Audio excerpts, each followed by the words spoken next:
a very successful Monday night report in Penal, in the constituency of Siparia.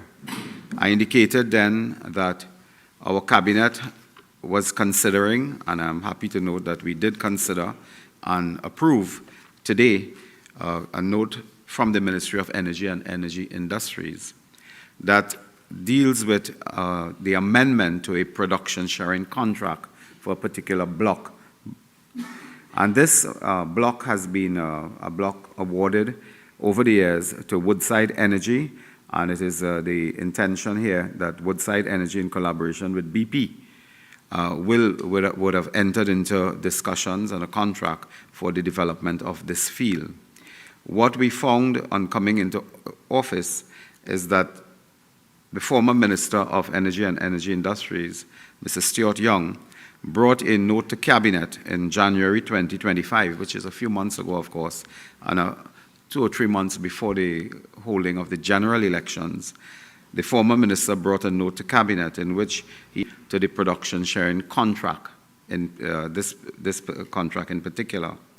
Cabinet therefore agreed in January 2025 to a production sharing contract involving, of course, the Ministry of Energy and Energy Industries on behalf of the Government of Trinidad and Tobago, Woodside Energy, and BP Exploration Operating Company Limited.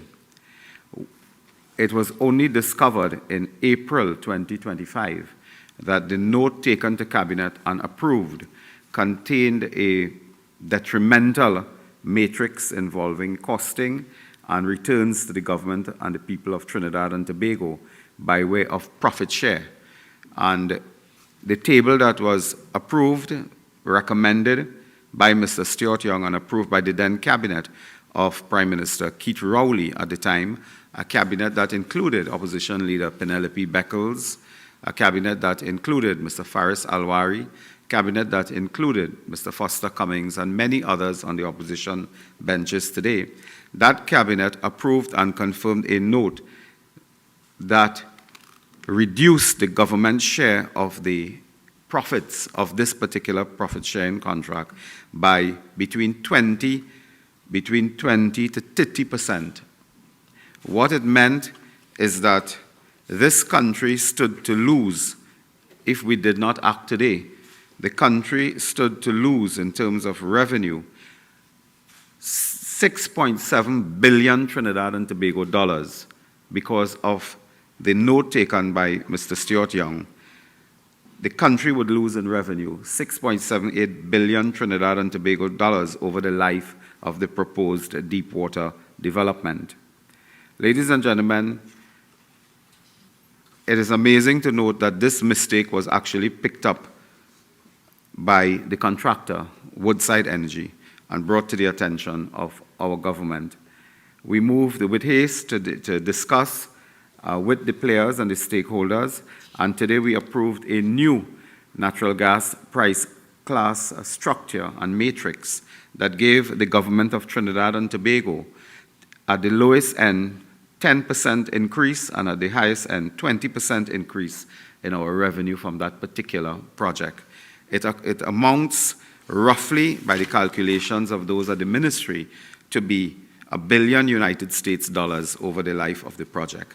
And this to us is extremely significant because had this remained, I have asked incidentally for a complete investigation by the Ministry of Energy and Energy Industries as to how an error, a mistake, a miscalculation could take place with a pricing matrix that allows a government to lose $1 billion United States dollars, almost 7 billion Trinidad and Tobago dollars in the life of a project.